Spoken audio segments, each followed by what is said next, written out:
Ramesh Maharaj talkies YouTube ఛానల్కి స్వాగతం. నేను మీ రమేష్.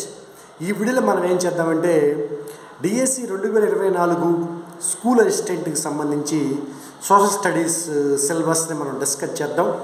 అందులో భాగంగా డిఎస్సి 2024 అనేది నోటిఫికేషన్ ఎప్పుడు వస్తుంది ఏంటి వాటన్నిటిని మనం పక్కన పెడితే కనుక మనకి సిలబస్ ఆల్రెడీ వచ్చింది కాబట్టి సిలబస్ మీద మనం పూర్తిగా కాన్సన్ట్రేషన్ చేయాలి.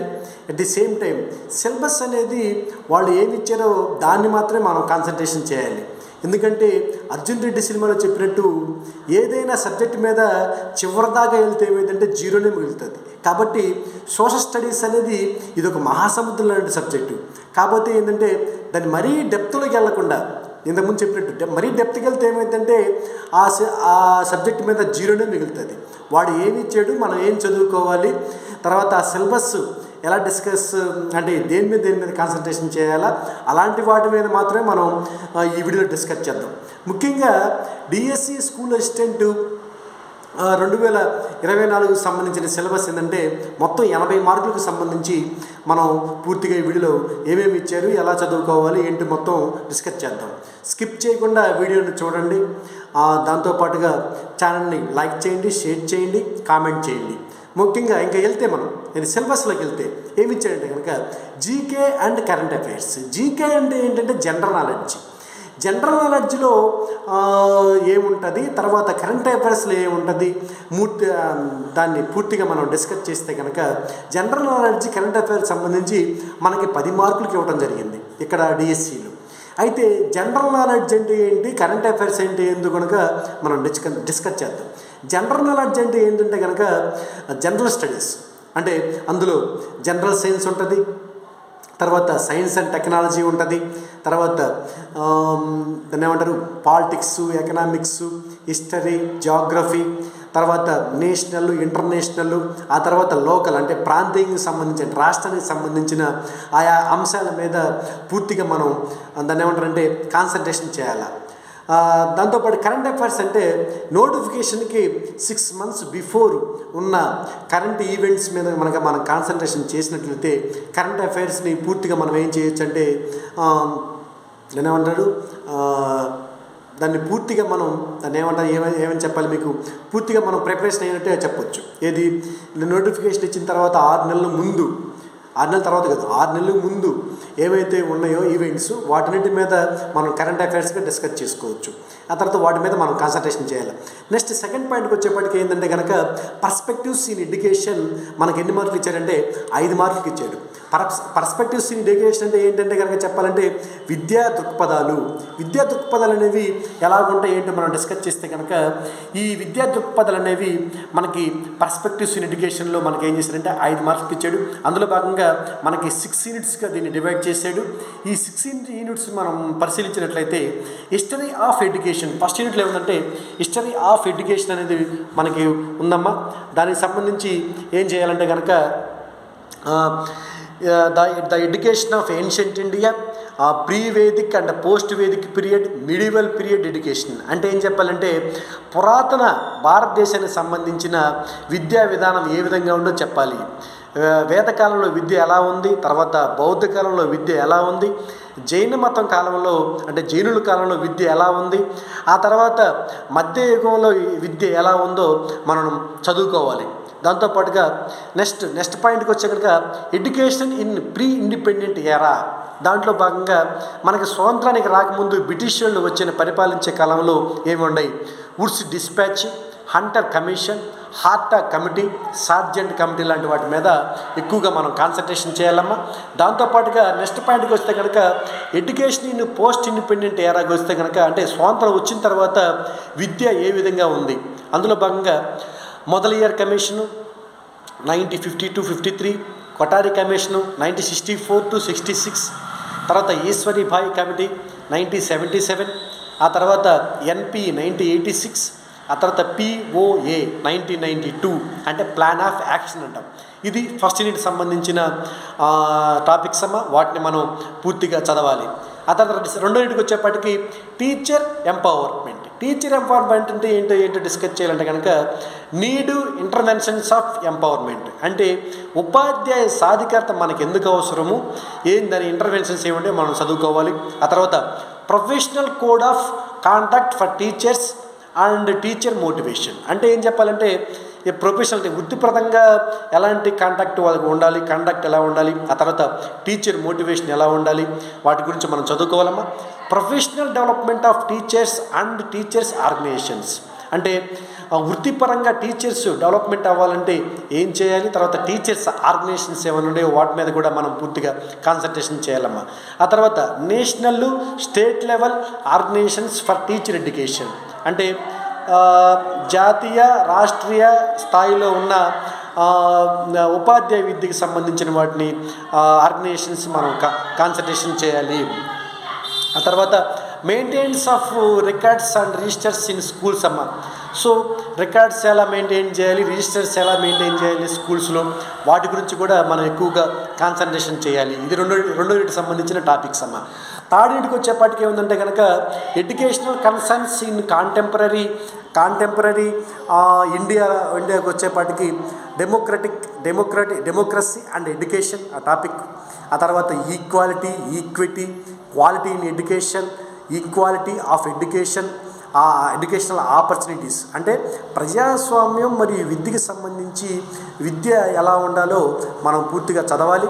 ఆ తర్వాత ఎకనామిక్స్ అండ్ ఎడ్యుకేషన్, అందులో భాగంగా ఈ విద్య ఎకనామిక్స్కి అంటే ఆర్థికంగా ఏ విధంగా ఉపయోగపడుతుందో చూసుకుంటే కనుక human capital, educational and human resource development, దాన్ని అక్షరాస్యత, సాక్షర భారత్ మిషన్ గురించి మనం చదువుకోవాలి.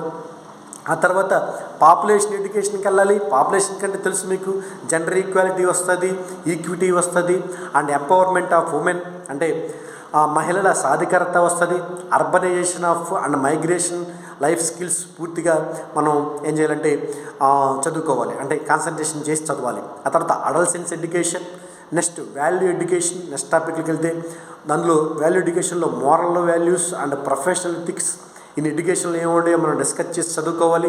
ఆ తర్వాత హెల్త్ అండ్ ఫిజికల్ ఎడ్యుకేషన్, ఆరోగ్యము మరియు భౌతికపరమైన విద్య గురించి కూడా మనం చదువుకొని ఉండాలి.